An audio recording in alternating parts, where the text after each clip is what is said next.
英語で言ってみましょう。空に風船が飛んでいます。英語にしやすいように並べ替えます。風船イコール飛んでいる状態、空でとなります。風船は balloons。もしこれが一つであれば a balloon で OK です。複数なので are にします。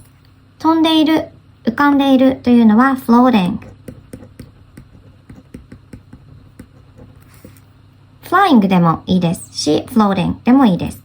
floating の方がふわふわ浮かんでいるような感じです。空では in the sky。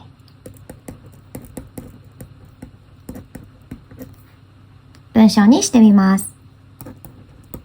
Balloons are floating in the sky. Balloons are floating in the sky.